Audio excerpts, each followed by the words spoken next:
thank you for inviting me to this workshop.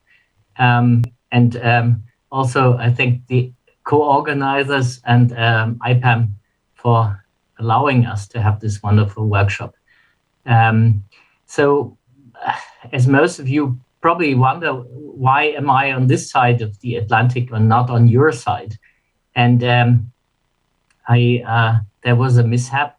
Somebody stole my backpack, which included my laptop and my passport. And since you cannot enter the US without passport, there was no way of entering and traveling.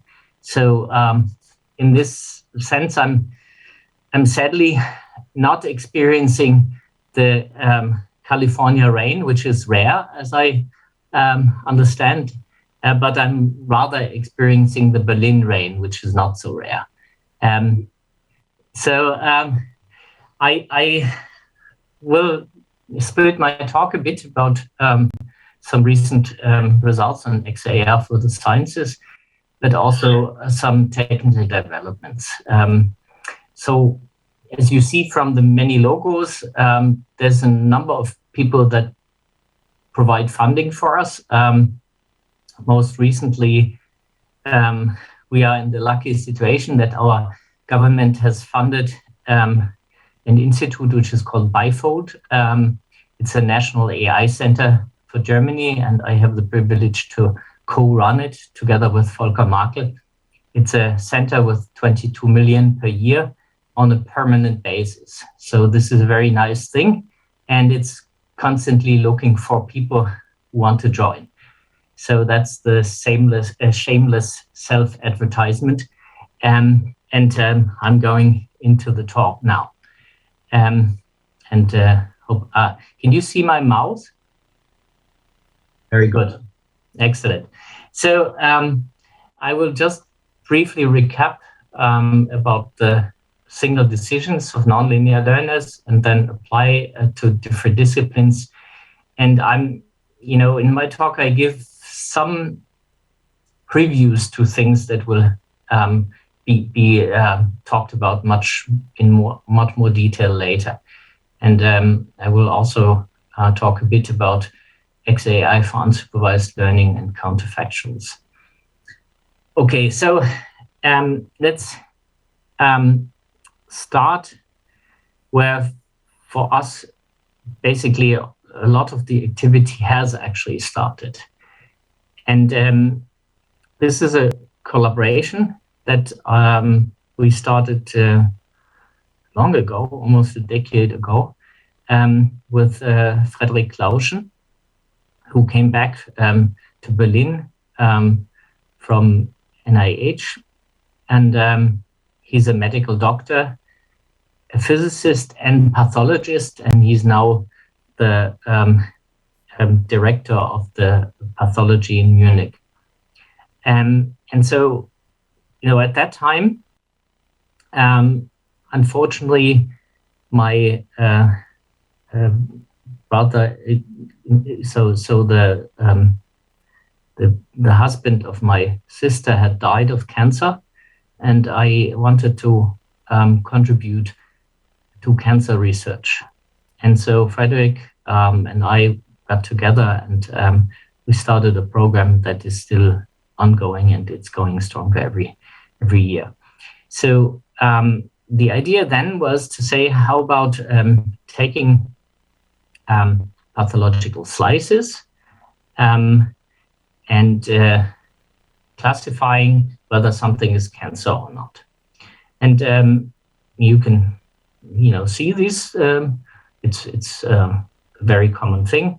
If you are a pathologist, you get these slices quite often, and then you need to, for example, diagnose this or tell the surgeons whether to keep cutting or something like that. So these slices are quite large. So often they have something like 150,000 times 200,000 pixels. So it's a bit unusually large for computer vision. And so what we could do is we could basically, cut this into bits and classify, and you would, for every little field of this huge slice, you would classify cancer and non-cancer. So we showed this to Frederick, and then he said, well, this is nice and good, but not very useful, a bit boring. And, we were not so happy. And then we asked, so why do you think this is not so useful? They said, well, to classify cancer and non-cancer, that's okay and good. And you can do this very well. But it's going to be very useful for a clinician if you actually make the clinician understand why your model is actually taking this decision. And, in that time, there was very little explainable AI, and we had some, reasonably complex machine learning model. And so we had to solve this problem to make Frederick happy and to progress in this. Okay, so then there came the work. After some thinking, there came the work that was published by Sebastian Bach, and I was also in the et al. And so this is, I'm showing this with another picture, which is not cancer. So basically, you have trained your model. The model is classifying correctly. In this case, it's an out-of-sample image, and the image is classified as rooster because it's a rooster, and this is a good model. So mathematically, in order to make this explanation, you would like to basically turn this nonlinear function upside down. In other words, you would like to go backwards through the model and to get something which is, we denote it as a heat map. And so basically it shows for every pixel, green neutral, blue against, red for a certain decision, namely, so these red pixels, they were the pixels that were most useful for this decision, it's a rooster. And so the hard part was that this is a nonlinear function, and if you start putting a nonlinear function upside down, this is not easy, and it took a while of thinking of solving this problem. So that we called layer-wise relevance propagation, and this was one of the early methods for explaining. And you can see in this case the model considers this a rooster because of the rooster's comb, which I can relate to. So now, since then, some time has passed, and so basically, you've seen in Bulle's talk that nowadays you have very complex models, and it's getting crazier and crazier, deeper and deeper, and so after a while we understood that for different models, for different neural network models, you will have to actually change the way you do this upside down, this putting upside down of the neural network. So the layer-wise relevance propagation, depending on whether this is a conv layer or pooling layer or whatnot, needs to be done differently. And so there's a variety of rules that are optimal with respect to a theory which is called deep Taylor decomposition. Now, having said this, it's clear that we have tried to provide a theory to the community, and there's always limits to theories. So we are progressing step by step in the sciences, and therefore, this is what we know, and there are some open issues in this, and I think that's fair to say. So, but it's also fair to say that if one uses these kind of methods, then one has to use them appropriately with the right LRP rule, which is, adapted to the architecture we're using. Okay, so just as a short summary of the slide, for basically all sorts of architectures, we can define some LRP rules or other XAI rules that try to illuminate us about the reasons why a model takes a certain decision. Okay, so that would be ConvNets, it would be LSTMs, graph neural networks, bag of words, but also unsupervised learning. And Oliver, I think, will later also talk about higher order models, and I think also Grégoire. So there's really a zoo, and it wouldn't all fit on one slide. And there's, of course, also a zoo of applications to which explanation methods have been applied. So why is this a shark? What is the particular important part of this bit of speech? What makes this gait pattern characteristic? What are the transformer, parts of the transformer that make a certain decision? Histopathology, then reinforcement learning, and so on and so forth. Neuroscience. So there's a zoo of different applications, and having been part of some of these, my motivation was to say, well, in some of the applications and some of the sciences, we have seen similar patterns in terms of what are the challenges that are reoccurring, that we don't have to solve every time anew, or what are the new challenges that we have to indeed solve anew.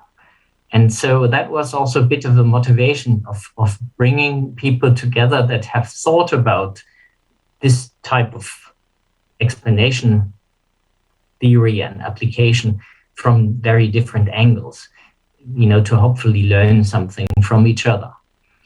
Okay, so this is, again, shameless self-advertisement. This was the first XAI book, and which gives a nice picture from that time.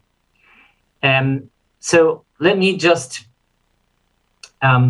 pause for a moment and say, well, if we are ready now to put neural networks or any machine learning model upside down and try to understand what the reason for a certain decision is, so we can actually ask a very provocative question, which is the following. So in machine learning, we are teaching everyone that the generalization error is actually all that is necessary. So in the standard machine learning model, we train the model from data, and we train it such that it generalizes well. So let me just give you an example, what I mean here. And this example also comes from computer vision. So now this is a very simple Pascal VOC data set. It has been serving the community for a decade, but that was some time ago. But it still serves the purpose for this example. So you would have different models, and here you report for different classes of this data set. You report the ability to generalize, and you can see that sometimes one model is worse than the other, or sometimes it's about the same. So it generalizes best. So you can see that, for sofas and horses and whatnot, both models are not statistically significantly different according to the generalization error. Now, what we have now with the explainable AI is a possibility to look at the details of a decision-making process. What did a model actually learn? And here's the nice picture from a horse from that class, from the VOC data set. And we can see that the Fisher model classifies this picture very nicely to be a horse picture. And it actually looks at all sorts of things, but mostly at the lower left corner. So that's the most important part for the decision-making process, whereas the deep neural network is basically looking a bit to the horse's butt, to the rider, and to the horse's nose. So you can see that the way these models are doing their decisions, arriving at the same classification and arriving at the same generalization error, couldn't be more different. And so you can see basically this Fisher model looks at something here, which is, as if you look at this more carefully, is a copyright tag, which has been in part of the host class in the VOC dataset. And for a while, it even got unnoticed. So basically, this horse is this model is basically cheating. It's using some artifactual component of the picture in order to classify, because it knows that the watermark, the copyright tag, is basically the important thing that is very relevant to this class. But this model actually has understood what a horse is and what a rider is and the concept of a horse. So if you think about this a bit more, then you can see that, of course, if the classifying horses and dogs and sheep and so far is maybe not the most important thing in the world. Nobody dies if you're wrong.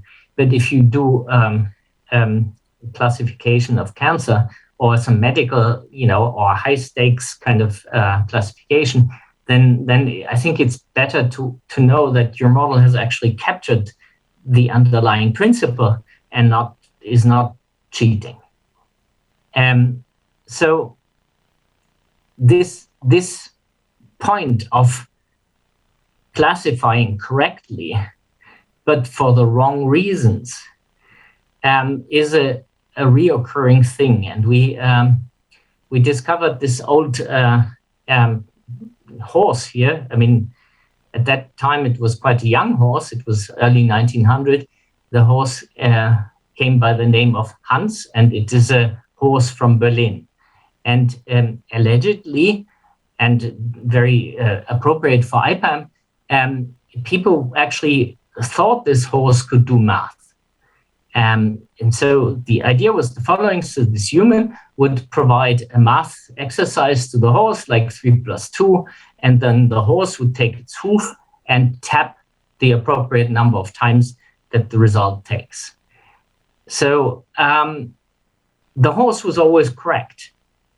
And so journalists, always a bit enthusiastic about writing things, they said, horses can do math. And of course, everybody thought this is nonsense after a while. And then they discovered that perhaps the horse is actually solving the problem slightly different than doing algebra. The horse was actually paying attention to the human. Horses are very sensitive to reading humans. So the horse could actually understand, so to say, what the human thought was the result. And even if this was not the horse's master, but some other person, which was also human, would ask the horse for solving the math exercise, then the horse could still do it. So Hans, the horse, was called Clever Hans. So it's basically the prototype of correctly solving a problem, but so to say, for the wrong reason. And here in this case, it's exactly the same Clever Hans behavior, because you're solving the problem correctly, classifying the horses, but for the wrong reason. So, and of course, we can now look for such Clever Hans strategies in the models that are out there, and it's quite amazing. And people have been writing about these funny ways that networks harvest on some obscure correlations. So this is something that has been known to the community, but we gave it a name. So and of course you can now start solving this at scale, and then try to catch Clever Hans models and try to also, get them to work better and to remove the clever aspects. Okay, so I will stop my interlude now and come back to the pathology, because in the pathology case, so we wanted to explain, and we wanted to not have clever answers around, but we wanted to have a proper classification. And so, we are coming back, we are slicing up the picture, we're classifying, but now we are also having explanations, and we can see why it's a cancer, and you can, have a mark of the cancer cells. And if you now look at the tissue a bit bigger, then, so this is the tissue, this is the heat map, the respective heat map, and this is an overlay. And if you would be a pathologist, you would be quite happy about this, because, the bad cells would be detected without actually having given the model segmentation to learn from. So that's interesting. And so we did, we were quite happy about these results, and we said, well, okay, maybe we can take the microscopic data, the slices, and not only classify for cancer, but perhaps also look at tumor infiltrating lymphocytes or stroma or other targets that we could classify for. And then we get different types of heat maps from the classifiers, and we could even become more adventurous. We could say, well, given this pathological slice, perhaps we could even predict a molecular profile. So a protein expression, somatic mutation, copyright number. So the variation. So I think that, there's, for one slice, you can measure something like 60,000 different molecular profiles. And most of them are not really, have nothing to do with this cancer. But you could play the game as a machine learner. You could try to predict their expression from the slice. And you could, see that most of them cannot be predicted. It's just chance prediction. But some of them can, maybe 100 can. And then you can go back to the literature and say, well, if we can predict them, perhaps there's literature on them. And sure enough, there is, but not for all of them that can be predicted. And then we can provide heat maps for them, and we can try to put the morphological and the molecular profiles together and have some virtual images which are, containing not only the cancer or the tumor infiltrating lymphocytes, this is in green, but also some molecular property. So that, in a way, was one first step where we could say, well, the explanation allows us to get some pictures from which the pathologist can get some insights and develop new hypotheses. And then this can be, this can be, of course, checked. And so when we had this paper under review, of course, no one believed that this would be possible. And so they said, well, you're just a bunch of machine learning nerds, and we don't believe what you're providing to us. And then we actually, in order to get the paper published, we had to, take a number of molecular properties and do a particular experimental staining and provide the experimental staining and the heat map side to side to see and to show that this was actually something, biologically meaningful that our explainable AI technique would give. So we are entering this area of gaining insight. So we are having models that learn from data, obviously they have learned something, and we would like to probe that. Perhaps there's something that is learned that we don't know beforehand. And so from which we can, like in the cancer case, provide new hypotheses and get a better understanding ultimately. So because Muller has been talking a bit about reinforcement learning, I would just like to show you a nice, oops, I'm not sure whether, yes, of our DeepMind colleagues. They have these nice arcade games that were learned by reinforcement learning, and we can, of course, check what these models are actually doing and where they are paying attention. So you should look at the right side of this video. So you can see in this phase of the game, it's the ball that is important, and in this tunnel that you're digging. And now the ball is not so important anymore, but basically just the tunnel that has been dug and the upper part of the wall that is being looked at. And so you can now take all the games that the DeepMind people have been very nicely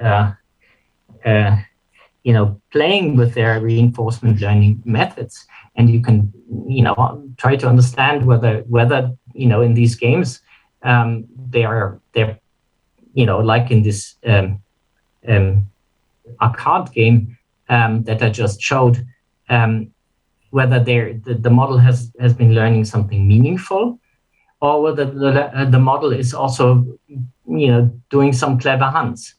And so in the context of pinball playing, we analyzed the model that was very successful in getting high scores in pinball, and you could see that the only strategy that the model has learned was to nudge the table such that a certain trigger would be triggered many times, so that finally the high score would be there.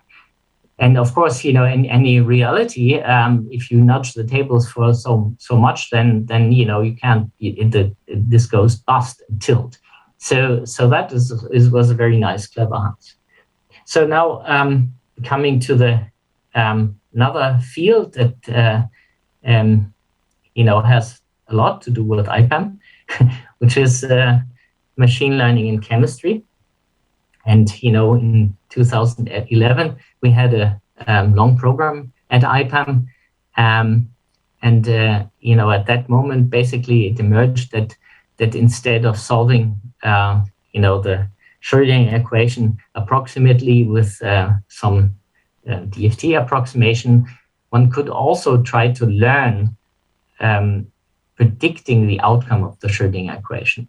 So why would you want to do this? It's a very tedious thing. If you take the approximation of the Schrödinger equation, which you find down here, then these approximation of the Schrödinger equation still take hours for every molecule to compute, and so if for materials even months.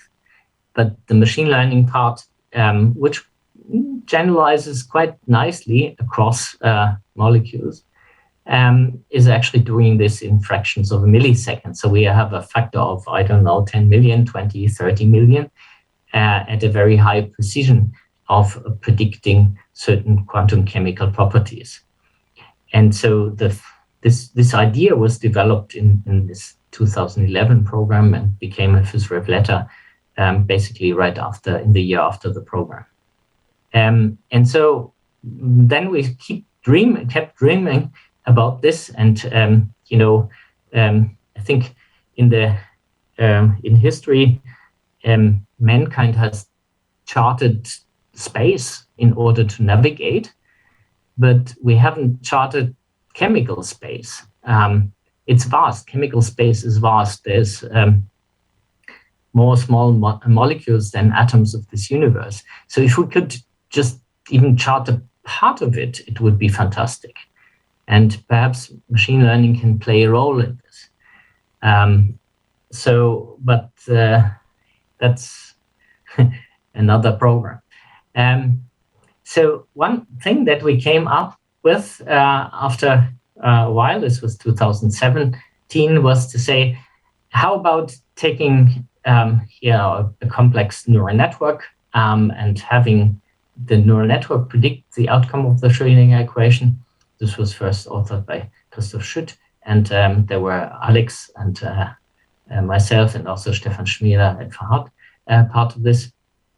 And so basically, this is a very cartoonized way of a very complex neural network, tensor neural network. And the tensor neural network was very good at predicting chemical properties. And then we thought, how about probing this network? How about trying to extract something from it about chemistry? So why is it so good at solving this problem, at predicting quantum chemical properties?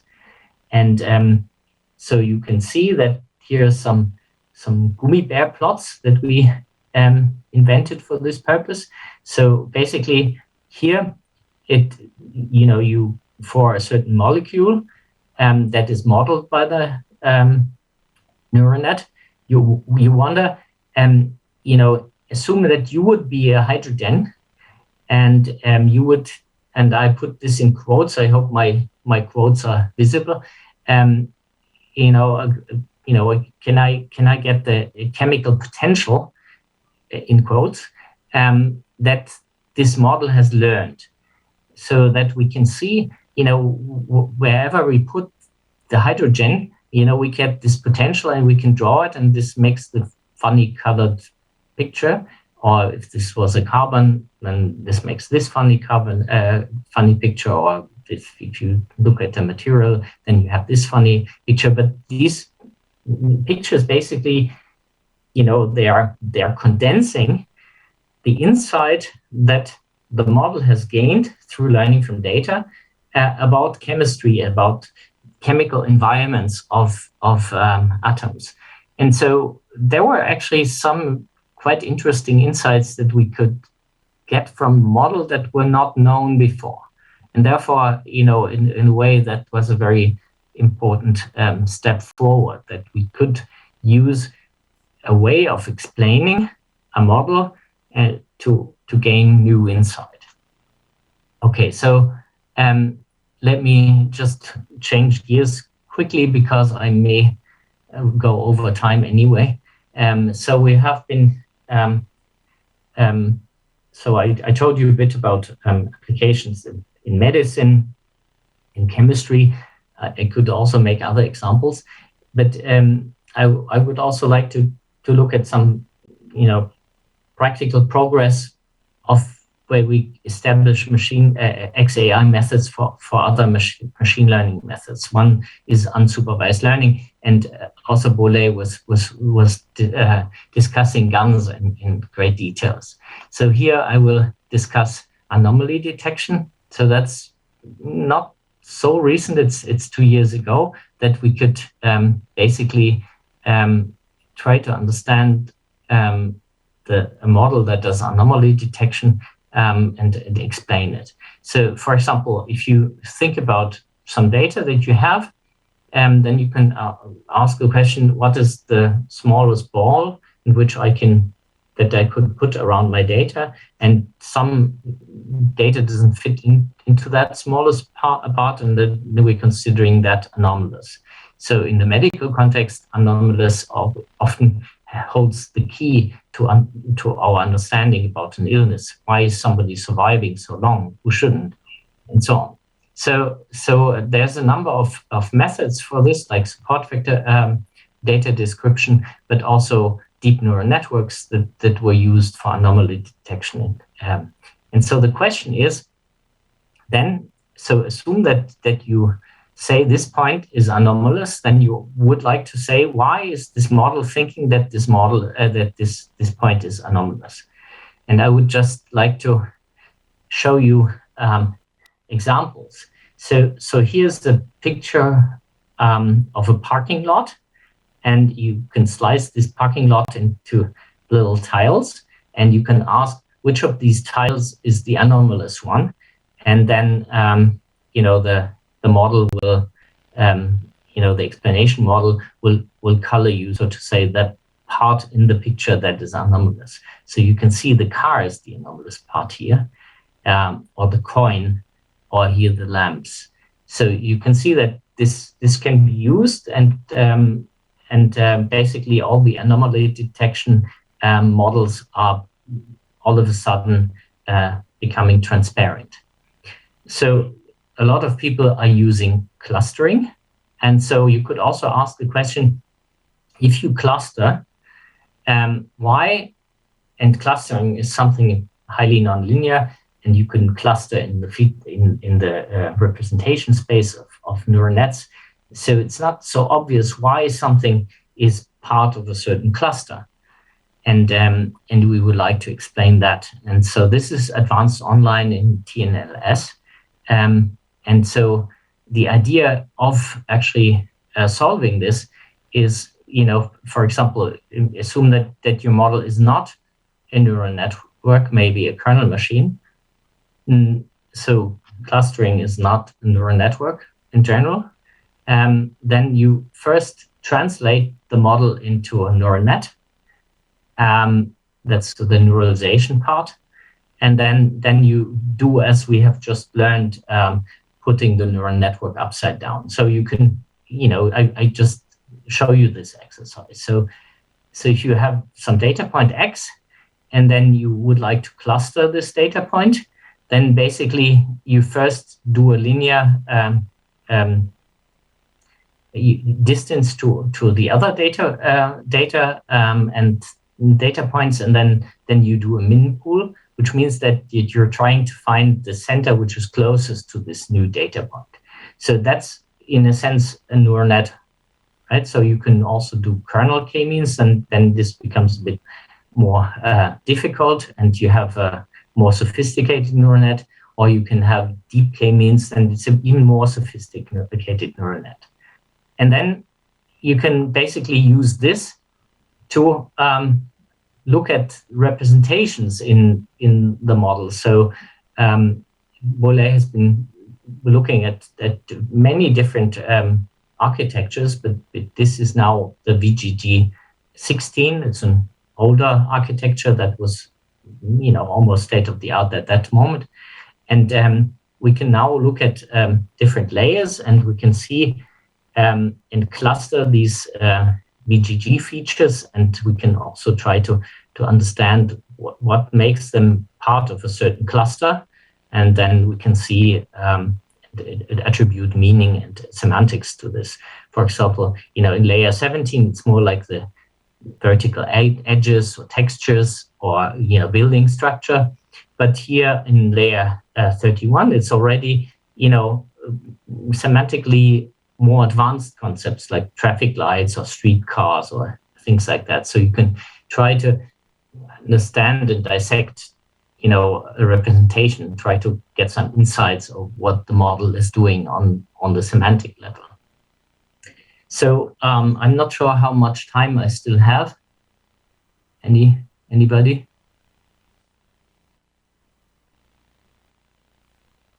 Five minutes. Okay, this will be a 5-minute crash course into counterfactuals. Okay, so counterfactuals are something really interesting and great that I've been, discussing together with my colleagues and Ann-Kathrin Dobrowski, Jan Gerken, and Tan Kessel. And we're trying to use counterfactuals for explaining. And so the beautiful part in this work, if you're interested in differential geometry and high math, then this is really the paper to read. It's currently under review in PAMI. So here's the idea, what a counterfactual does. Counterfactual of a sample. So the data point close to the original, but with a different classification. So, if we look at this brunette woman, and if we change the hair color, then this would be a counterfactual. And if we take the difference between both pictures, then we can see that this is really the hair that changes. So if you want to understand the difference between this and this classification, so to say as blonde and non-blonde, then it's basically the hair. So in that sense, counterfactuals can explain. So, and I should also mention that there's adversarial examples. Adversarial examples basically, so this is again our brunette picture. And then we are changing a few pixels because this is a high dimensional pixel. We can just space, we can just change some pixels. And then all of a sudden, the classifier goes from non-blonde to blonde. And if we then look at the difference, it's been very small, subtle changes in all the pixels that you experience here, but they don't have any value explaining. So, so there's a fundamental difference between these adversarials and the counterfactuals. And I think this can be much nicer seen when we look at, a cartoon. So assume that we have some kind of a decision boundary and the data lies on some kind of a manifold. So if we are, looking at the picture of this brunette woman, and we are, pushing this picture to the other side, that's what the adversarials would do. So what are the, and we can do this by just following the gradient with respect to the classification, as you can see here. But the counterfactuals are a bit more interesting. So, you have a manifold structure, and this manifold structure you can also write down as a generative model, which is, of course, it's a simple generative model, but this generative model can be translated by a nonlinear model into this manifold. And so basically the counterfactual is moving the picture along the manifold until it gets to the other side of the classification. So again, it's quite a difference in going straight off the manifold to the other side of the classification, or going along. Oops, I'm going the wrong way. Or going along the manifold to the counterfactual. And so the nice thing is that you can provide models that are very popular, like flows, that can do this for you, and that you can differentiate and that you can play with, that give you this counterfactual information.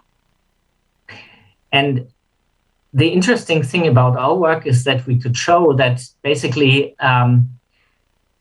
this operation of pushing this to the other side of the classification on the manifold can be shown not to leave the manifold. That's the nice theory.